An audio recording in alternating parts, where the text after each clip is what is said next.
Football has new rules for the 2026 World Cup. All of them were built to do exactly one thing: kill time wasting, 5-second countdowns, 10 seconds to get off the pitch, 1 minute off for injuries, more VAR, body cameras on referees, and a fix to a rule that has been broken for 40 years. 7 rules, 5 minutes, no jargon. Let's go. Rule 1: the 5-second countdown. You know the move. Your team gives away the ball near your own corner flag. The other side is pressing hard, so your player picks it up for the throw in and just stands there, bouncing the ball, looking around, adjusting their socks, pretending to look for a teammate. That ends now. If a referee thinks a throw in or goal kick is being deliberately delayed, they raise their hand and begin a visible 5-second countdown. Miss it? The throw in goes to the other team. Drag out a goal kick? The other team gets a corner. A corner for a slow goal kick.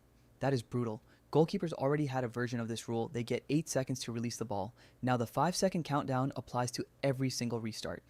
It will not happen every game, but when it does, late in a tight match, it will be enormous. Rule 2: time substitutions. This one has been a long time coming. A player gets subbed off in the 85th minute.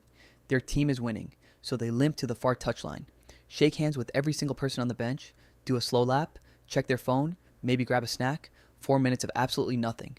Not anymore. Once the substitution board goes up, the player leaving has 10 seconds to exit the pitch, and they must use the nearest touchline, not the far one, the nearest one. Run off quickly, new player comes on. Simple. Walk slowly.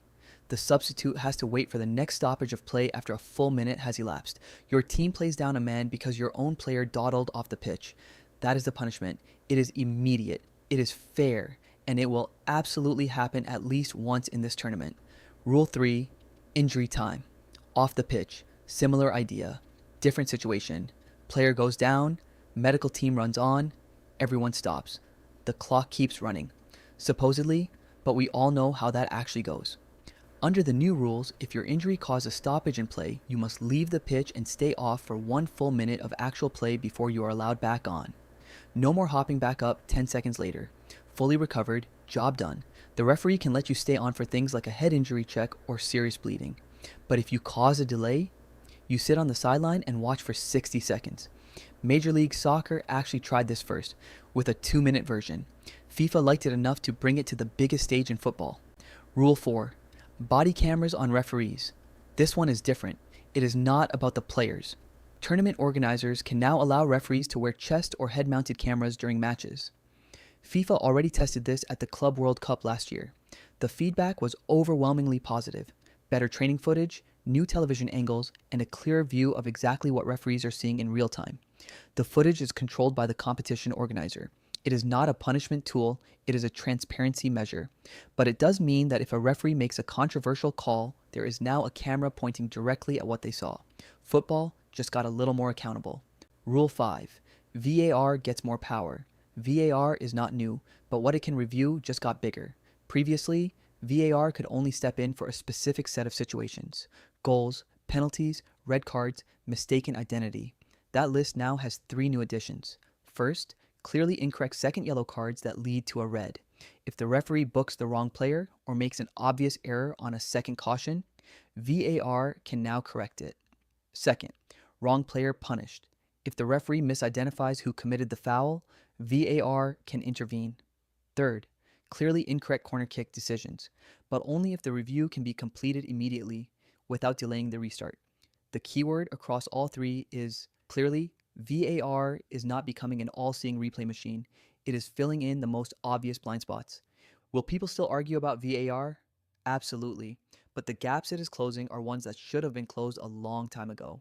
Rule 6: covering your mouth. Red card. This is the one that caught everyone off guard. Players who cover their mouth with a hand, an arm, or a shirt collar while arguing with opponents or protesting a referee's decision can now be sent off. Why? Because covering your mouth means hiding what you are saying.